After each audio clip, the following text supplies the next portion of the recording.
pas la preuve que l'Allemagne paye d'avoir renoncé au nucléaire et que la France, malgré quelques revirements récents, a fait les bons choix en misant sur le nucléaire et donc l'indépendance? C'est plus compliqué que cela parce que la France n'a pas fait les bons choix. La France, par exemple, en matière d'énergie renouvelable, est restée à la traîne. Or, pour être indépendant sur le plan énergétique, il faut un mix énergétique. Ça veut dire qu'il faut plusieurs solutions et ne pas être dépendant d'une seule solution, y compris la solution du nucléaire, est une solution qui ne nous garantit absolument pas notre indépendance puisque nous sommes... actuelle, oui, pardonnez-moi. Non, parce que nous sommes tributaires et nous sommes dépendants de l'uranium que nous ne trouvons pas en France. Donc, il n'y a aucune énergie qui aujourd'hui garantisse une dépendance on totale. diversifie quand même nos sources d'uranium. Aujourd'hui, de plus en plus, il n'y a plus que l'Afrique, la Russie, il y a le Canada, par exemple. Mais nous sommes dépendants de ces sources-là et ça ne fait pas du nucléaire une énergie qui garantisse notre indépendance. Ce qui peut garantir notre indépendance, et c'est vers ça qu'il faut aller,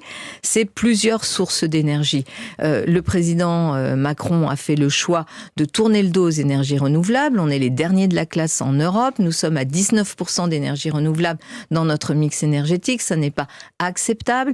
Il mise tout sur le nucléaire. Le nucléaire qui est pour moi, qui n'est pas soumis aux aléas, contrairement à l'éolien au solaire, qu'on ne peut pas durablement stocker. Qui est aussi soumis à un certain nombre d'aléas qui sont notamment liés à la sûreté nucléaire, qui sont liés aussi au coût, à l'ensemble du coût de cette filière nucléaire qui n'est jamais complètement intégrée. On n'intègre pas la question du traitement des déchets, la question de Bure et du site de Bure n'est toujours pas réglée dans notre pays, donc il y a quand même un certain nombre de sujets. Pour autant, je ne propose pas de sortir brutalement du nucléaire. En 2050, je suis pour notamment ce que les experts ont proposé, notamment dans le rapport dit RTE. Il y a un scénario, le scénario 2, qui propose d'aller très très rapidement vers 100% d'énergie renouvelable. Et je fais du nucléaire... Madame, qui est difficilement applicable, trop aléatoire. Mais si, pardonnez-moi, sur les travaux des RTE, parlons-en, c'est important pour nos auditeurs.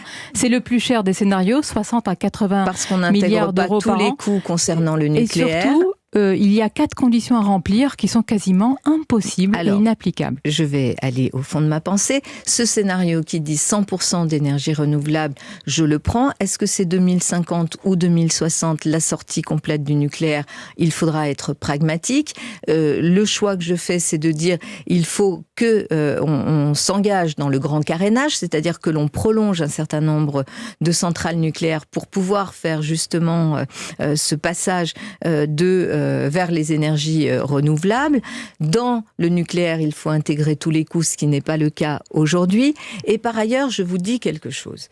Demain, les marchés internationaux à haute valeur ajoutée, les marchés du futur vont se développer sur les questions des énergies renouvelables. La France ne peut pas prendre ce risque de s'isoler sur une technologie que personne ne nous achètera.